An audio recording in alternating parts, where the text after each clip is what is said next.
नमस्कार, स्वागत है study with Ravi YouTube channel में। आज पढ़ेंगे भारतीय संविधान के कुछ महत्वपूर्ण प्रश्न जो UP TET, CTET, super TET सभी परीक्षाओं के लिए महत्वपूर्ण होंगे। तो चलिए शुरू करते हैं। चैनल पर पहली बार आए हैं तो प्लीज़ चैनल को सब्सक्राइब कर लें और बेल आइकन ज़रूर दबा लें। तो चलिए शुरू करते हैं। पहला प्रश्न है कि भारतीय संविधान में मूलभूत अधिकार किस संविधान से लिए गए थे? अमेरिका से, यूके से, सोवियत संघ से या इनमें से कोई नहीं। तो इसका सही आंसर है अमेरिका से लिए गए थे मूलभूत अधिकार। भारतीय संविधान में मूलभूत अधिकार जो है अमेरिका के संविधान से लिए गए। वर्तमान में हमारे संविधान में 6 मूल अधिकार हैं। अगला प्रश्न है, निम्नलिखित में से क्या उच्च न्यायालय और उच्चतम न्यायालय दोनों के आधिकारिकता के अधीन आता है?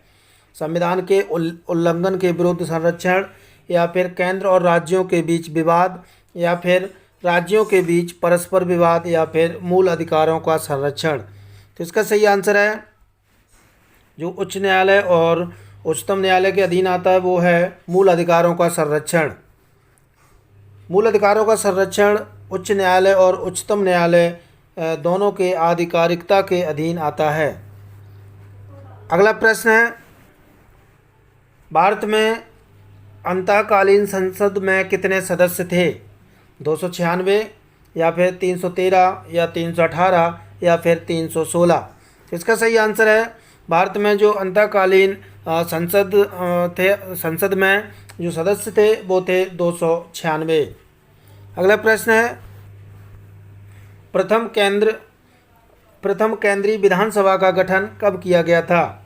1922 में, 1923 में, 1921 में, या फिर 1920 में। तो इसका सही आंसर हो जाएगा 1921 में जो है केंद्रीय विधानसभा का गठन किया गया था। भारत सरकार अधिनियम 1919 के तहत प्रथम केंद्रीय विधानसभा का गठन वर्ष 1921 ईस्वी में किया गया था।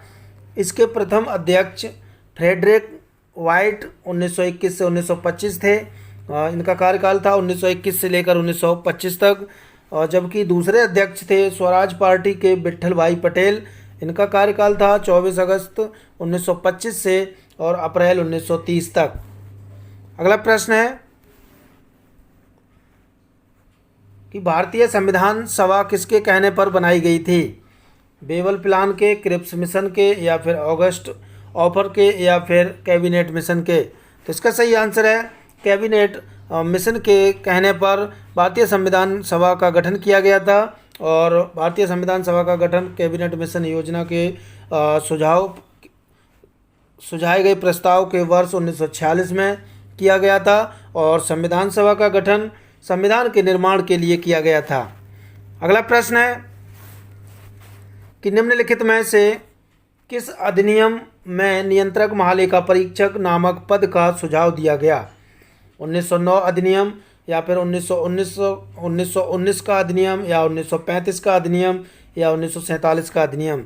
तो इसका सही आंसर है 1919 भारत सरकार अधिनियम के तहत जो है नियंत्रक महालेखा परीक्षक नामक पद का सुझाव दिया गया। अगला इसका फैक्ट ये व्याख्या है कि भारत सरकार अधिनियम 1919 द्वारा महासचिव को भारत में महालेखा परीक्षक की नियुक्ति का अधिकार दिया गया था।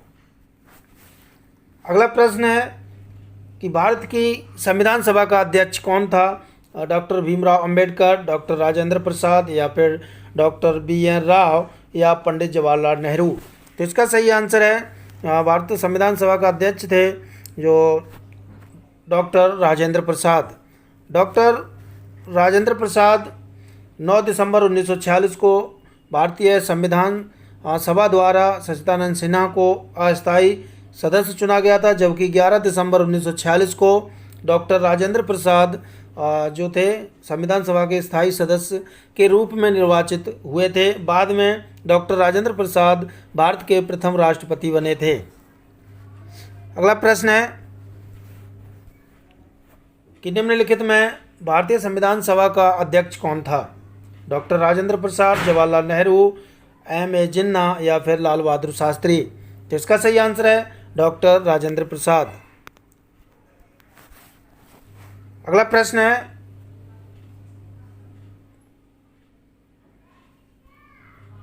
भारतीय संविधान केवल सरकार के लोकतांत्रिक रूप की कल्पना विचार नहीं करता बल्कि एक लोकतांत्रिक समाज की कल्पना करता है, क्योंकि यह इसकी विचारधारा से ओतप्रोत है।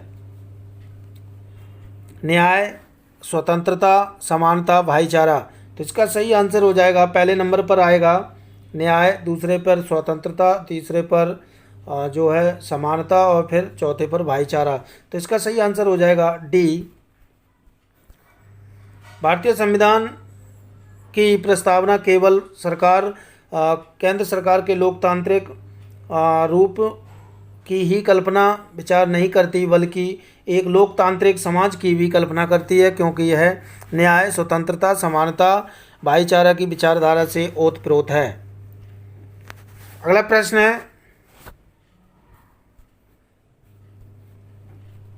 स्वातंत्र्यवाद घोतक है। किसका घोतक है? स्वतः उदारीकरण का, प्रवृत्ति तथा बर्ताव का, या फिर सामाजिक, राजनीतिक तथा आर्थिक पहलुओं की स्वतंत्रता का, या फिर धार्मिक रूढ़वादिता का। तो इसका सही आंसर है सामाजिक, राजनीतिक तथा आर्थिक पहलुओं की स्वतंत्रता का जो है घोतक है। अगला प्रश्न है, संविधान के अंतर्गत भारतीय लोकतंत्र के आदर्शों को हम कहाँ देख सकते हैं? प्रस्तावना में, भाग 3 में और भाग 4 में या फिर भाग 1 में। तो इसका सही आंसर है प्रस्तावना में भारतीय लोकतंत्र के आदर्शों को हम देख सकते हैं। भारतीय संविधान के अंतर्गत भारतीय लोकतंत्र के आदर्शों की झलक हमें संविधान की प्रस्तावना में मिलती है। प्रस्तावना के माध्यम से भारतीय संविधान का सार, अपेक्षाएं, उद्देश्य और उसका लक्ष्य तथा दर्शन प्रकट होता है। अगला प्रश्न है, संविधान की प्रस्तावना में भारत को निम्नलिखित में से किस रूप में घोषित किया गया था? तो यह किया गया था, एक, संप्रभुता संपन्न समाजवादी धर्म पंथ निरपेक्ष लोकतांत्रिक गणराज्य। अगला प्रश्न है, लोकप्रिय प्रभुसत्ता क्या है? तो लोकप्रिय प्रभुसत्ता है जनता के प्रतिनिधि का प्रभुत्व, ये लोकप्रिय प्रभुसत्ता है। अगला प्रश्न है, भारत के संविधान का कौन सा अनुच्छेद भारत को कल्याणकारी राज्य घोषित करने से संबंधित है? 99, अनुच्छेद 39, अनुच्छेद 59 या अनुच्छेद 69। तो इसका सही आंसर है अनुच्छेद 39। अनुच्छेद 39 अनुच्छेद 39 में राज्य द्वारा अनुसरणीय नीति के निर्देशक सिद्धांत दिए गए हैं जो भारत को कल्याणकारी राज्य घोषित करते हैं। अगला प्रश्न है, तो ये थे महत्वपूर्ण प्रश्न। प्रश्न अच्छे लगे हो तो वीडियो को लाइक, सब्सक्राइब और शेयर जरूर करें। Thank you.